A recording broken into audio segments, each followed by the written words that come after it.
মঙ্গলবারে আবারও বৃষ্টির সম্ভাবনা। দক্ষিণবঙ্গের বেশিরভাগ জেলাতেই বজ্রবিদ্যুৎ সহ হালকা বৃষ্টির সম্ভাবনা। তবে এই বৃষ্টি বেশি হওয়ার সম্ভাবনা ওড়িশা সংলগ্ন জেলাগুলিতে। পূর্ব ও পশ্চিম মেদিনীপুর, ঝাড়গ্রাম, পুরুলিয়া, বাঁকুড়া এই জেলাগুলিতে বেশি বৃষ্টি হওয়ার সম্ভাবনা। তবে বৃষ্টি হতে পারে কলকাতা সহ দক্ষিণবঙ্গের বেশিরভাগ জেলাতেই, তবে সেই সম্ভাবনা খুব কম এবং হলেও দু এক পশলা হালকা বৃষ্টির সম্ভাবনা থাকছে। তবে আংশিক মেঘলা আকাশ থাকবে। আর এই আবহাওয়ার পরিবর্তন মঙ্গলবারে হলেও বুধবার থেকে আবারও শুষ্ক আবহাওয়া।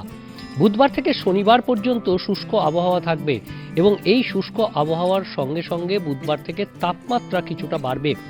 তবে মঙ্গলবারের এই বৃষ্টি একদিকে যেমন বঙ্গোপসাগর অর্থাৎ উত্তর বঙ্গোপসাগরে একটা বিপরীত ঘূর্ণাবর্ত, তার থেকে কিছুটা জলীয় বাষ্প ঢুকছে। আর অন্যদিকে ছত্তিশগড়ে একটি ঘূর্ণাবর্ত যেমন রয়েছে, তেমনি ছত্তিশগড় থেকে একেবারে দক্ষিণ ভারত পর্যন্ত একটি রয়েছে অক্ষরেখা। আর সেই অক্ষরেখার প্রভাবে প্রচুর জলীয় বাষ্প ঢুকবে সাগর থেকে। আর এর ফলেই শুধুমাত্র বাংলা নয়, বাংলা সহ বাংলা, ওড়িশা এবং কিছুটা ঝাড়খণ্ডেও বৃষ্টির সম্ভাবনা থাকছে। তবে তার আগে মধ্য ভারতের বিভিন্ন রাজ্যে অর্থাৎ মধ্যপ্রদেশ, ছত্তিশগড়, বিদর্ভ সহ মধ্য ভারতের রাজ্যগুলিতে দুর্যোগপূর্ণ আবহাওয়া আগামী 24 থেকে 48 ঘন্টা। আর এই আবহাওয়ারই একটা প্রভাব থাকবে মঙ্গলবার দক্ষিণবঙ্গেরও বিভিন্ন জেলায়। ওড়িশা সংলগ্ন জেলাগুলিতে বৃষ্টির সম্ভাবনা বেশি থাকলেও বুধবার থেকে আবহাওয়ার আবার পরিবর্তন। বুধবার থেকে ধীরে ধীরে তাপমাত্রা বাড়বে। আমরা যদি কলকাতার তাপমাত্রার দিকে খেয়াল রাখি, তাহলে কলকাতার তাপমাত্রায় ধীরে ধীরে 20 থেকে 22 ডিগ্রির মধ্যে সর্বনিম্ন তাপমাত্রা এবং সর্বোচ্চ তাপমাত্রা 30 থেকে 32 ডিগ্রি সেলসিয়াসের মধ্যে থাকবে। অর্থাৎ দিন ও রাতের তাপমাত্রা স্বাভাবিকের তুলনায় বেশি থাকবে। আর এই পরিস্থিতি থাকার পর রবিবার আবার আবহাওয়ার পরিবর্তন, কারণ একটি পশ্চিমী ঝঞ্ঝা ঢুকছে। আর এই পশ্চিমী ঝঞ্ঝা ঢুকলে সেই পশ্চিমী ঝঞ্ঝা পূর্ব দিকে এগোবে।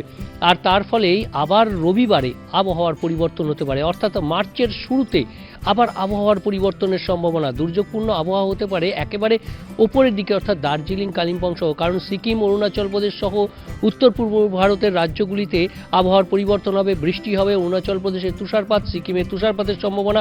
তবে তুষারপাত না হলেও শিলাবৃষ্টি বা বৃষ্টি হতে পারে, খুব হালকা বৃষ্টি একেবারে দার্জিলিংয়ের পার্বত্য এলাকা ও কালিম্পংয়ের পার্বত্য এলাকা সেখানে হতে পারে এবং সেই সম্ভাবনা এই পশ্চিমী ঝঞ্ঝার প্রভাবে হতে পারে এবং সেটা রবিবার নাগাদ হতে পারে, এমনটাই সম্ভাবনার কথা জানাচ্ছে আবহাওয়া দপ্তর। তবে বাকি জেলাগুলিতে কেমন আবহাওয়া থাকছে সেই আবহাওয়ার খবর রাখতে চোখ রাখুন নিউজ 18 ডিজিটালে।